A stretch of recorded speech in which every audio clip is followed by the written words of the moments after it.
ওমানে একটি সুন্দর মসজিদ। ফজরের আজান শেষ করে ছেলে মিহরাবে দাঁড়ায়। কণ্ঠে কোরআনের সুন্দর তিলাওয়াত। শ্রোতাদের কোরআন তিলাওয়াত শুনে চোখ বেজে যায়। কিন্তু কেউ জানে না এই ইমামের বুকের ভিতরে আজ কত বার হয়ে আছে। নামাজ শেষে মসজিদে এক কোণে ইমাম সাহেব বসে পড়েন। মায়ের কথা খুব বেশি মনে পড়ে তার। একদিন গ্রামে বসে মা বলেছিলেন, বাবা, আল্লাহ যদি তোর কণ্ঠে কোরআন রাখে তাহলে একদিন তুই আমাকে উমরা করাবে। এইটা আমার সবচেয়ে বড় স্বপ্ন।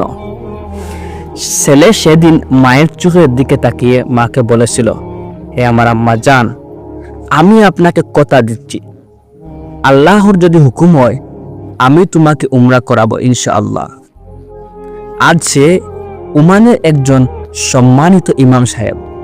মানুষ তাকে খুব বেশি সম্মান করে, সালাম দেয়, কিন্তু বেতন অল্প। নিজের খরচ আর সংসারের চাপ খুব বেশি।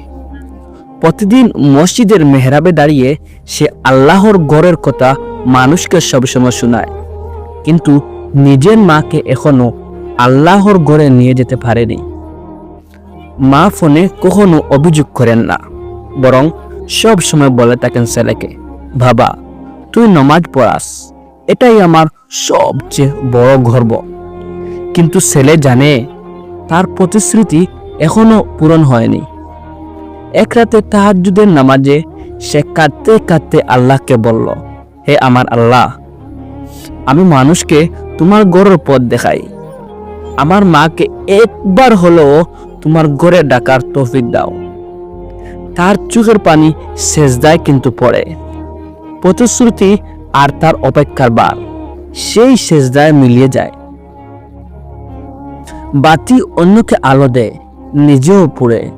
তেমনি ইমাম ছেলেটাকে মানুষকে আলোর পথ দেখায়, কিন্তু নিজের বুকের কষ্ট চেপে রাখে। আপনি কি জানেন, বীজ মাটির নিচে চাপা পড়ে অপেক্ষা করে, কিন্তু বীজটা পচে না। তেমনি ছেলের প্রতিশ্রুতি এখনো অপেক্ষায়, কিন্তু নষ্ট হয় না। দোয়া কখনো হারায় না। ঠিক তেমনি মায়ের নীরব ধৈর্য একদিন আল্লাহর দরবারে কবুল হবেই। আপনি কি জানেন, ইমাম সাহেবের সম্মান থাকলেই সব ইচ্ছা পূরণ হয় না। মায়ের কাছে বড় হওয়া মানে টাকা নয়, সন্তানের ইমামতির গর্ব করে মা বলতে পারেন, আমার সন্তান একজন ইমাম সাহেব। প্রতিশ্রুতি দেরিতে পূরণ হতে পারে, কিন্তু নেক নিয়ত যদি তাকে আল্লাহ তাআলা কখনো অস্বীকার করেন না। কারণ মায়ের স্বপ্ন আর সন্তানের সেজদা দুটোই আল্লাহর কাছে খুব প্রিয় একটা ইবাদত।